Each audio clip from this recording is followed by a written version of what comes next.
여러분 반갑습니다. 오늘 같이 보실 하나님의 말씀은 요한복음 17장 14절입니다.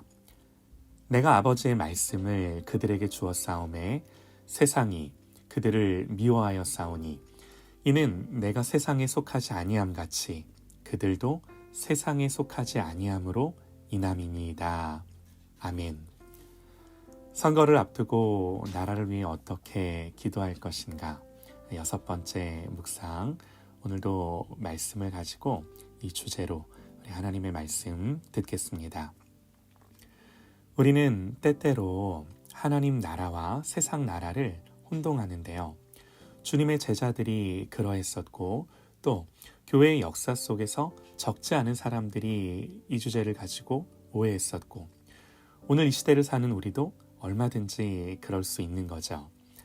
세상 나라는 정당하고 합법적이지만 한시적입니다. 영원하지 않아요. 중요한 건요, 일시적인 것과 영원한 것을 구별하는 것입니다. 이것이 우리로 하여금 세상의 정치에 관여를 하더라도 적당한 거리감을 가지고 관여해야 하는데 이런 생각이 우리의 태도를 결정하게 해준다고 생각을 합니다. 제가 적당한 거리감이라는 표현을 했는데요. 이건요, 불성실함을 의미하지는 않습니다. 사실 세상 모든 일이 그러해요.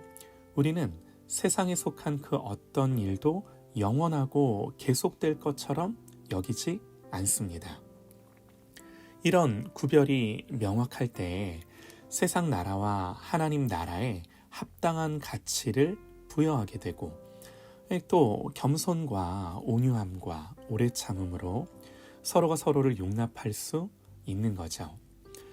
혹시라도 우리가 정치적인 이슈로 하나님을 사랑하고 이웃을 사랑하라는 이 하나님의 명령을 무시하는 자리까지 가게 되고 또 그리스도의 몸인 교회가 나뉘고 분열하는 자리까지 가게 되는 것은 그렇게 되면 이 정치가 우리에게 우상이 된 거예요. 저는 그리스도인은 어떤 정치적인 입장으로 규정될 수 없다고 생각을 하는데요. 왜냐하면요, 성경은 가족, 또 공동체, 생명, 도덕적 가치, 그러니까 이런 문제들에 있어서는 세상 말로는 보수적이에요. 그러나 가난, 인종, 차별, 여성, 이런 문제들에 대해서는 또 세상 말로 진보적인 입장이기 때문이에요. 성경이 세상을 규정하지 세상의 논리에 의해 성경이 이렇다 저렇다 규정되지 않습니다.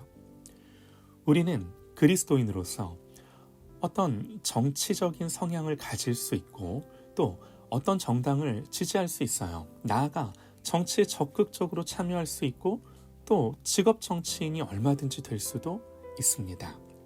하지만 내가 주장하는 이념이나 또 내가 지지하는 정당, 내가 취하는 어떤 정치적인 입장을 전적으로 성경의 입장이라고 생각하며 따르는 것은 또 그것이 교회의 공적 일이라고 따르는 것은 저는 잘못된 일이라고 생각을 합니다.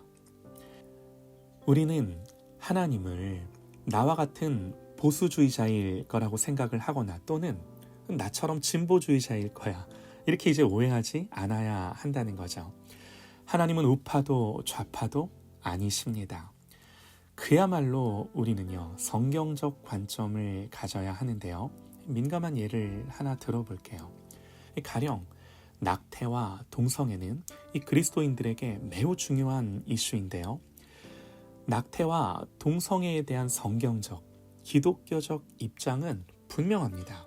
그리스도인이라면 이 문제에 대해서는 여러분 우리는 분명한 입장을 가져야 해요. 이러한 것들은 분명히 하나님이 금하시는 죄예요.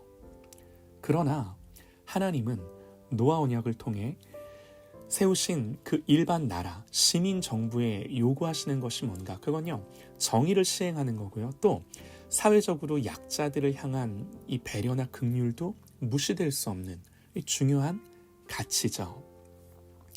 하나님의 형상으로 창조된 사람의 이 생명의 존엄함은요, 경제나 지식, 권력, 그 어떤 요인과 이유에 의해서도 억압되거나 박탈될 수 없어요.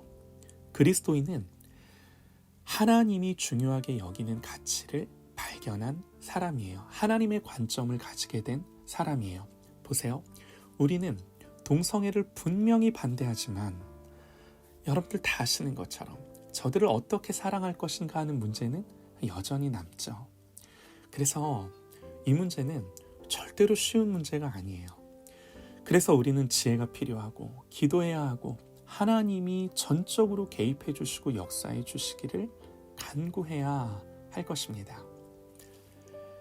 하나님 나라의 백성이 된 신자는 여전히 이 땅에서 시민으로 살아가지만 그는 이 세상에 속한 사람이 아니에요. 이건요, 언제나 그리스도인의 삶에 긴장을 만들어내게 됩니다. 때로는 이도 아니고 저도 아닌 것처럼 여겨지게 되기도 해요. 동성애와 관련해서 계속해서 뜨거운 쟁점이 되고 있는 차별금지법도 생각을 해보면요. 차별금지법은 일반적으로 성별, 연령, 인종, 장애, 종교적, 성적 지향, 학력 이런 등등의 이유로 차별을 하지 못하도록 하는 내용을 담은 법안이죠. 우리가 다 알고 있어요. 이 차별금지법의 제정은 번번이 기독교의 반대에 부딪혀 통과가 되지 못해왔습니다. 차별금지법에 대한 기독교적 입장이 무엇일까요? 당연히 무조건 반대는 아닙니다. 성경은 왜 반대가 아닌가? 성경은 하나님의 형상의 사람이 아까도 말씀을 드렸듯이 어떤 조건과 이유로 차별을 당해서는 안 된다고 분명히 그렇게 가르쳐 줘요. 하지만 이 법안이 담고 있는 성적 정체성과 관련된 이 동성애 이슈와 차별 금지를 이유로 전도 자체를 불가능하게 만들 수도 있는 이런 조항들을 담고 있는 법안을 여러분 우리가 받아들일 수 있을까요? 그럴 수 없는 거예요. 그러나 명백히 성경이 금하는 문제를 또 우리가 반대할 때 어떤 방식으로 어느 정도까지 이 반대를 표명할 수 있는가 하는 이 모든 세밀한 문제들은 역시 간단한 문제는 아닌 거죠. 어느 시대나 그러했겠지만 참 복잡하고 어려운 시대를 사는 것 같습니다. 분명한 건요. 일반 나라의 정치로 우리는 하나님의 나라를 세워가지 않습니다.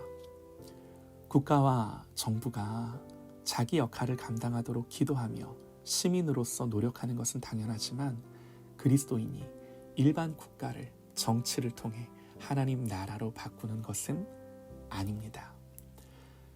세상에서부터 만들어지는 나라가 아니라 하나님 나라는 위로부터 임하는 나라예요. 이 하나님 나라임을 분명히 알고 이 영적인 관점을 가지고 기도하는 저와 여러분 되시기를 간절히 소망합니다.